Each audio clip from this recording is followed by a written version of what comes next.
Good morning बच्चों, कैसे हैं आप सभी। मैं आशा है कि आप सभी पूर्ण रूप से स्वस्थ होंगे और जो भी आपको ऑनलाइन के माध्यम से पढ़ाया जा रहा है उसे आप बहुत अच्छे तरीके से पढ़ रहे होंगे और समझ रहे होंगे। तो बच्चों, आज मैं आपकी विषय अध्यापिका स्नेहलता श्रीवास्तव कक्षा 8 के बच्चों को हिंदी व्याकरण में पाठ 20 करवाने जा रही हूँ। पाठ 20 मुहावरे एवं लोकोक्तियां पढ़ाने जा रही हूँ, जिसे आप बहुत ध्यानपूर्वक पढ़ेंगे और समझेंगे। तो बच्चों, पहले तो हम आपको बताते हैं, आज हम आपको अपनी किताब से मुहावरे एवं लोकोक्तियां पढ़ाने जा रहे हैं। इसकी पीडीएफ हम कॉपी के माध्यम से भेजेंगे आपको, लेकिन आज हम आपको किताब से पढ़ाने जा रहे हैं, जिसे आप बहुत ध्यानपूर्वक पढ़ेंगे। परेशान नहीं होंगे कि हमारे पास किताब नहीं है, आप सिर्फ किताब से समझेंगे और लिखने के लिए आपको कॉपी जो है पीडीएफ के माध्यम से दी जाएगी। तो आज हम आपको मुहावरे पढ़ाने जा रहे हैं। ये आपका व्याकरण का लास्ट चैप्टर है, यानी लास्ट पार्ट है। अब यहीं से आपकी व्याकरण समाप्त होती है। अब आप जो है सिर्फ याद करना प्रारंभ करेंगे। इसको मुहावरे, पहले हम मुहावरे पढ़ाएंगे, उसके बाद फिर हम दूसरे भाग में, पहले भाग में हम आपको मुहावरे पढ़ाएंगे, दूसरे भाग में हम आपको लोकोक्तियां पढ़ाएंगे। तो आइए हम आपको आज मुहावरे पढ़ा रहे हैं। पहले तो आप जानिए कि मुहावरे क्या होते हैं। बच्चों, मुहावरे और लोकोक्तियां भाषा को सजीव व सरस बनाते हैं। मुहावरे से तात्पर्य ऐसे वाक्यांश से है जिसका सामान्य से हटकर एक विशेष अर्थ हो। बच्चों, ये लोकोक्तियां मुहावरे जो होते हैं ये अधिकतर घरों में बोले जाते हैं। ठीक है, हम प्रतिदिन घर में 2, 4, 10 मुहावरे तो जरूर बोले जाते हैं, लोकोक्तियां जरूर बोली जाती हैं। मुहावरे की विशेषता, ये वाक्य का अंग होता है, ये स्वतंत्र रूप से प्रयोग में नहीं आता। मुहावरे में क्रियापद धातु न होना आवश्यक है। इसका अर्थ साधारण नहीं वरन सांकेतिक होता है। मुहावरों का दूसरी भाषा में ज्यों का त्यों अनुवाद नहीं हो सकता। लोकोक्ति, लोक में प्रचलित उक्ति ही लोकोक्ति कहलाती है, यानी जो संसार में प्रचलित होती है उसी को लोकोक्ति कहते हैं। लोकोक्ति की विशेषताएं क्या होती हैं? वाक्य में प्रयुक्त होने पर भी इसका स्वतंत्र अस्तित्व बना रहता है। दिए गए उदाहरणों द्वारा मुहावरों और लोकोक्तियों को समझिए। आइए अब हम आपको मुहावरे बताते हैं। मुहावरे, छाती पर मूंग दलना। लोग बोलते हैं ना, घरों में बोला जाता है अक्सर, क्या तुम हमारी छाती पर मूंग दल रहे हो। तो ये बच्चों जो समाज में प्रचलित, यानी समाज या संसार में प्रचलित जो है वाक्य होते हैं, इन्हें लोकोक्तियां मुहावरे कहते हैं। छाती पर मूंग दलना, जानबूझकर दुख देना। मकान मालिक को शोर से चिढ़ है तो तुम इतने लोगों को दावतें देकर क्यों उसकी छाती पर मूंग दलना चाहते हो। अब ये आप जो है इसको दूसरी तरीके से भी हम लिख सकते हैं, कोई जरूरी नहीं है कि वाक्य यही हो। छक्के छुड़ाना, बुरी तरह हराना। गुरु गोविंद सिंह जी ने अपने पक्षियों के छक्के छुड़ा दिए। टांग अड़ाना, विघ्न डालना। बनते कामों में टांग अड़ाना दिनेश की पुरानी आदत है। देखिए, हम ये आपको किताब से पढ़ा रहे हैं, पीडीएफ में हम इसको दूसरी तरह से भी लिख सकते हैं। तो आप दोनों तरह से समझिए, मतलब इसको भी, ये मुहावरे जो किताब में है इनको भी समझिए और कॉपी के भी समझिए। कई तरीके से हम वाक्य बना सकते हैं, कोई जरूरी नहीं जो हम किताब में पढ़ा रहे हैं यही हम पीडीएफ में आपको दें। हम इसके वाक्यों को बदल भी सकते हैं। टांग अड़ाना, विघ्न डालना। बनते कामों में टांग अड़ाना दिनेश की पुरानी आदत है। टेढ़ी खीर, कठिन काम। आजकल गृहस्थी को चलाने के लिए बहुत कुछ चाहिए, सब कुछ जुटा पाना टेढ़ी खीर है। टांग पसार कर सोना, निश्चिंत होकर सोना। परीक्षा समाप्त होगी तभी मैं टांग पसार कर सो सकूंगा। ये वाक्य घर में सब बोले जाते हैं। ताक में रहना, मौका ढूंढते रहना। आकाश हर समय पड़ोसियों को नीचा दिखाने की ताक में रहता है। 3-5 करना, टाल मटोल करना। रामू को गैरेज साफ करने को कहा तो वो 3-5 करने लगा।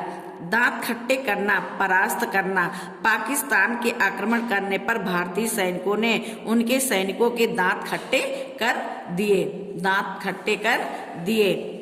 दांत कटी रोटी होना, बहुत मित्रता होना। श्याम और सलभ में दांत काटी रोटी है। दुम दबाकर भागना, डर कर भागना। मालकिन से घुड़की पाकर राहुल दुम दबाकर भागा। दाने दाने को तरसना, निर्धनता या निर्धन। पति की मृत्यु के बाद बूढ़ी विधवा दाने दाने को तरस गई। हमने आपको वाक्य बनाने के लिए कहा है कि वाक्य आप अपने आप भी बना सकते हैं। दाल न गलना, सफल न होना। सेठ जी ने अधिकारी को प्रलोभन देकर फंसाना चाहा, पर उनकी दाल न गली। नाक में दम करना, परेशान करना। क्रिकेट की गेंद से आए दिन शीशे की खिड़कियां तोड़कर मोहल्ले के बच्चों ने नाक में दम कर रखा है। नाक में दम कर रखा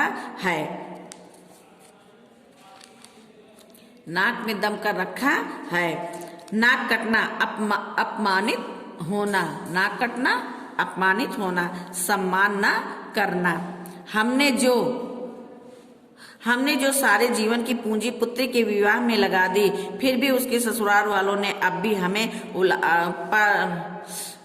हमने जो सारे जीवन की पूंजी पुत्री के विवाह में लगा दी, फिर भी उसके ससुराल वाले अब भी हमें उलाहना देते हैं कि हमने कम खर्च करके उनकी नाक कटवा दी।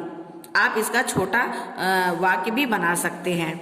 नाको चने चबवाना, बहुत परेशान करना। युवतियों को परेशान करने वाले आवारा युवकों को पुलिस ने नाको चने चबवा दिए।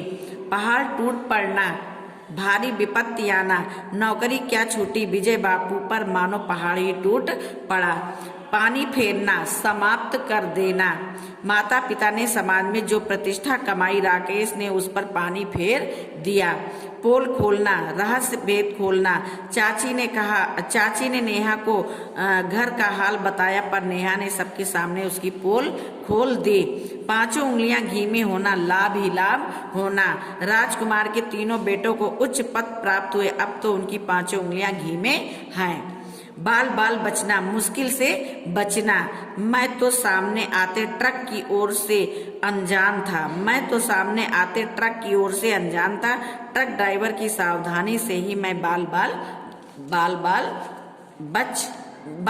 बचा या बाल बाल बच गया।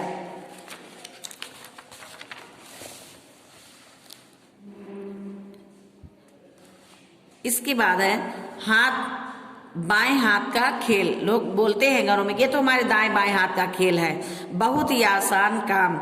माँ को मनाना तो बच्चे अपने बाएं हाथ का खेल समझते हैं। बाग होना, अति प्रसन्न हो जाना। अपने घर इतने बड़े मंत्री को आता देख सेठ जी बाग हो गए। बाजी मारना, आगे निकल जाना। परीक्षा में इस बार भी लड़कियों ने लड़कों से बाजी मार ली। फिर बाल भी बांका ना करना, कुछ भी ना बिगड़ना। इतनी बड़ी दुर्घटना हुई पर शिशु का बाल भी बांका नहीं हुआ। माछी खिलना, बहुत प्रसन्न होना। अपने बच्चों की प्रशंसा सुन निखिल की बाँछें खिल गई हैं। मारा फिरना, इधर उधर भटकना। पहले तो पत्नी को लड़ झगड़ कर घर से निकाल दिया, अब इधर उधर मारा फिर रहा है। तो बच्चों इसका वाक्य प्रयोग हम दूसरा भी बना सकते हैं। जैसे इसमें लिखा हुआ है पहले तो पत्नी को लड़ झगड़ कर घर से निकाल दिया, इसके लिए हम और भी बना सकते हैं मारा फिरना, इधर उधर भटकना। आजकल के बच्चे नौकरी के लिए मारे फिर रहे हैं। तो हम वाक्य में बच्चे स्वतंत्र होते हैं कि हम कोई भी वाक्य बना सकते हैं, बस सिर्फ वाक्य में जो है शुद्ध शब्द होने चाहिए जिससे कि उनका अर्थ सही निकले। तो वाक्य बनाते समय हमें ये वाक्य बनाते समय में ध्यान रखना चाहिए कि अर्थ नहीं मुहावरा आना चाहिए। तो बच्चों आज जो है हम आपको मुहावरे पढ़ा रहे हैं। हमने आपको मुहावरे पढ़ाया। अब आज ये मुहावरे का भाग यहीं पे समाप्त होता है। इन मुहावरों को आप अपनी कॉपी में लिखेंगे और लिखने के बाद याद करेंगे। वैसे हम कॉपी में PDF के माध्यम से आपको भेजेंगे और जरूरी नहीं कि जितने मुहावरे हमने पढ़ाए इतने ही हम आपको भेजें, या जो वाक्य प्रयोग हमने बताए हैं यही वाक्य प्रयोग हम आपको भेजें। हम दूसरे वाक्य भी बनाकर भेज सकते हैं और आप भी बना सकते हैं। आपको अगर इससे सरल कोई वाक्य लगता है तो आप अपने आप वाक्य बनाना सीखें। ये बहुत अच्छी बात है कि आप अपने आप वाक्य बना लेते हैं। तो बच्चों आज ये मुहावरे का भाग यहीं पे समाप्त होता है। धन्यवाद।